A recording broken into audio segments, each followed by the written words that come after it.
Hey, cool show. I greet you as you work this morning, this afternoon, or this evening. Whatever time of day it is, I pray that your mind, your heart, your spirit are all poised and ready to receive and respond to words of wisdom. You know, some years ago, excuse me, I was down in Mexico, one of my favorite places. And this is one of my, I think like my first, excuse me, my first or second trips to Mexico. And I was doing a lecture series at the University of Veracruz. And at one point, I was going to the anthropology department. And there was a guy who I met down there who, once he found out I was a Babalawo, he would follow me anywhere. This guy loved Orisha. And so he was anywhere, anytime he could, he would come and, drill me for questions. Anyway, it turned out that he lived real close to the anthropology department. And so he wanted to invite me to his house and have me for lunch and asked me to bless his shrines. He had Orisha shrines in his house. So I said, great, good idea. I love it. Let's do it. So I went there. We had lunch. And then he showed me to this shrine that he had for Shango. And when I looked at it, I was confused. I was real confused because I didn't see anything that I recognized as Shango. So, I had a real dilemma, right? Because I'm sitting there and I'm looking at a white plate with some honey and cinnamon and apples. And he had a little picture of Saint Barbara. And that was his Shango. And so as I'm looking at this, I have a dilemma. I don't recognize anything that I would call Shango here. So I can either tell him that, hey, this is not Shango, or I can, play along and I can say prayers and recite Oriki and chant verses for this thing that I do not recognize at all as Shango. And I recall that situation because it always stands out in my mind, in my memory, as that moment wherein you have to ask yourself, well, do we all practice the same religion? At which point, when you start to look at the full spectrum of practice, from the diaspora to the motherland, do we consider everything this, one religion simply because a person says this is Orisha? And I don't have any real simple answers for this, but I know that that's our dilemma right now. And what I want to do today is I want to share what I believe to be a framework and a point of view that will not only help you solve that dilemma for yourself, but also create a context for us being able to move together as a community and accept some inevitable truths and reality about our tradition. Now, if you don't know, this is the Orisha Lifestyle Academy, and I am your instructor, Obafemi Origua. And today, we're going to have a conversation on 3 core practices of Orisha lifestyle, the basis of which will allow you to, any point at any time, be able to determine your position relative to other traditions. Okay, so if you practice Orisha lifestyle, if you implement these practices in your life and this perspective in your life, you will always be able to say whether or not, hey, what someone else is doing is what you do. Okay, you don't necessarily have to say, hey, that's not real practice or that's not legit, but you can always say, yeah, I do that or I don't do that. Right? And that's what's kept me cool anywhere I've gone, and I've gone all over the Orisha world, and I'm always comfortable and I'm always happy with my people. Uh, and largely because it's totally safe for me to look at what they do and opt in or opt out based on a real clear assessment that, yeah, I do that, or no, I don't do that. So what does this look like? Okay, what does this look like? This looks like um, three practices that are based on three areas of activity. I'm sorry, I shouldn't say three practices. These are multiple practices that come out of three areas of activity. Area number one is ritual specialization. Okay, it's ritual, it's ceremony. And the ritual and ceremony are broken down into five practices. Practice number one is observation of the calendar.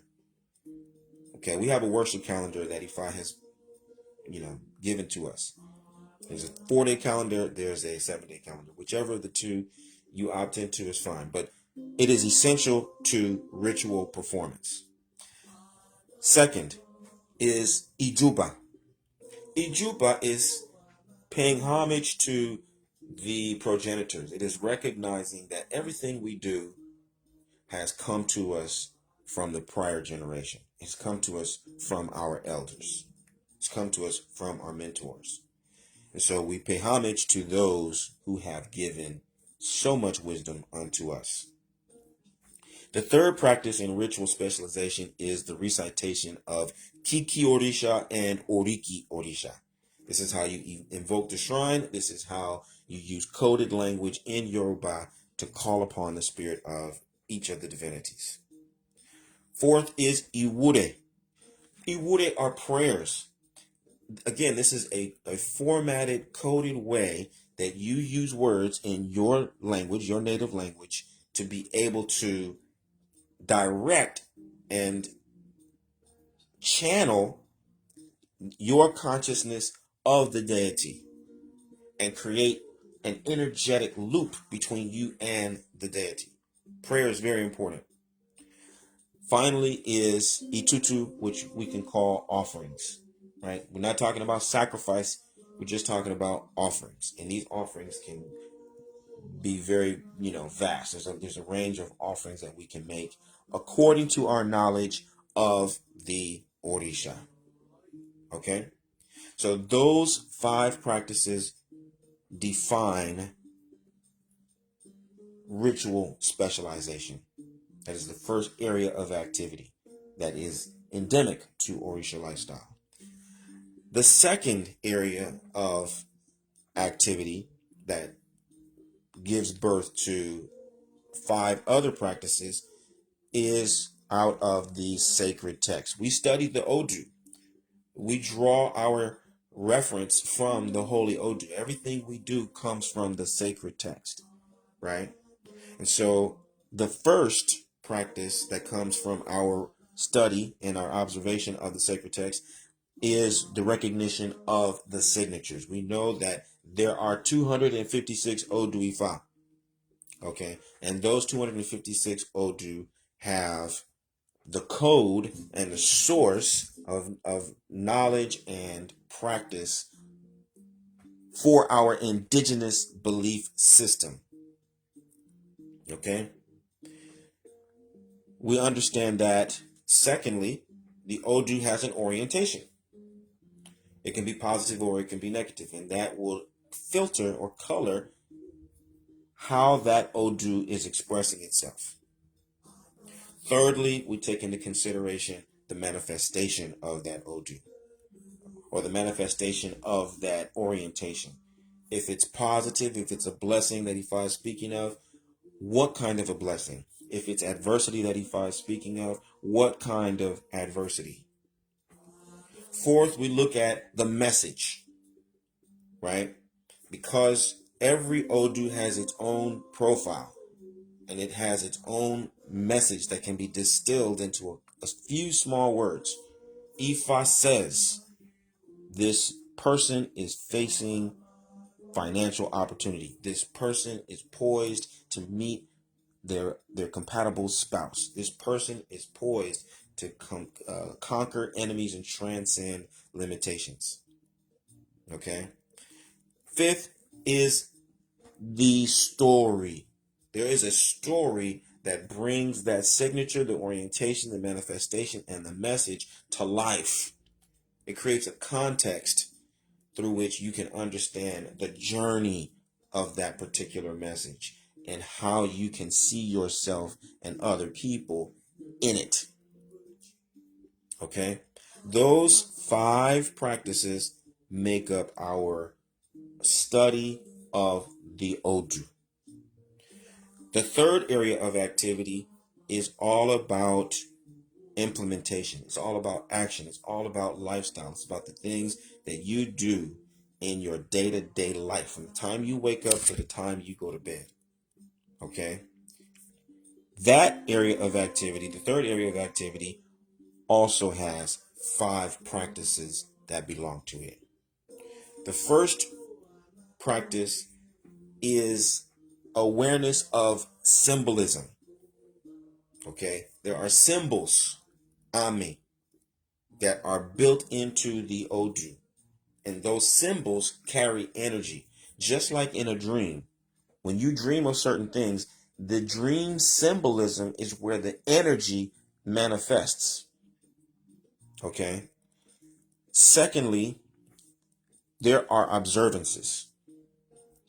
The observances represent the things that you must do and the things that you must not do. The do's and the don'ts that are born out of the Odu Ifa. Right? The third practice is making an emotional connection. That is recognizing how this particular situation and the observances and the symbolism and the story, the journey, recognizing within yourself where this all resonates within your 5 senses. How are you experiencing this? It's important that you're aware of how you're experiencing the Odu. It isn't all happening in your head. It's not all happening, even it's not all happening in what you do, just carrying out certain rituals. It's also recognizing how it resonates within you or how you resonate with all of this energy. Okay. Fourth, there is the medicine itself. There's taking the medicine. There's following the instructions of using this particular medicine. And this medicine can be in the form of a physical medicine. It could be soap. It could be a cream. It could be something. It could be honey. Okay. But by extension, the medicine is everything that you are doing in alignment with this particular message at this time. Last but not least is as you carry out these duties, as you make these observances, as you live this medicine, little by little, day by day, week by week, you are going to be transformed. Okay? Transformation is the ultimate goal, but it can only happen as all of these elements conspire together in a harmonious and deliberate way. And so once you're able to adopt the 5 practices associated with these 3 areas of activity, what you get is, as I said before, you get freedom. You get to be very clear about whether or not other people are doing what you do, right? Or yeah, you get that. That's it. You get to see. It's obvious to you. You can feel. Yes, we're on the same frequency. Yes, we are carrying out the same practice. Yes, you and I do the same thing. Or you can discern very quickly, no, we're not on the same frequency. We do not do the same thing. Our practices do not overlap, right? And all you need to be able to do at that point is move accordingly. Either you get engaged, you do what they're doing, you participate, or you say, I'm going to sit this out. Okay. Um, and then in the bigger picture, what you get through these practices is, as I mentioned, you get transformation. You change, you elevate, you transcend. Okay. Now, if you refuse to adopt a clearly defined practice, if you refuse to distinguish what you do and why you do it from what everyone else does and why they do what they do, you will remain a consumer. That would be one definite outcome. That's what we're seeing over and over and over in the world today. Without a really clearly defined set of parameters for your practice, the easiest thing to do is to dig into your pocket and buy shiny objects. You get beads and more beads. You get pots and more pots. You take titles and more titles, right? Because that's the easy thing to do. It's convenient. And everyone is doing it. And it doesn't require a lot of thought or a lot of understanding. You just can buy things and you can show up and look a certain way and you can put them in a corner and never figure out what they're for, if they have any real function at all. Okay. Um, but the invitation, the opportunity that's before us right now is to fulfill your personal destiny, is to recognize what are your natural gifts and talents, why are you here, and who are you truly destined to share this space and time with. I am always, always, always looking for leaders. My door is always open to people who are ready, willing, and able to optimize their natural gifts and talents in service to their own lives, to their own destinies, in service to their ancestors, and in service to their community. If you are one of those people, I invite you to find out how Obafemi Odigua and the School of Orisha Studies, the Orisha Lifestyle Academy, how we can help you take your life and your practice to the next level. Visit me at obafemio.com or orishalifestyle.com, and let's start living the medicine today. Until then, stay blessed. Bye for now.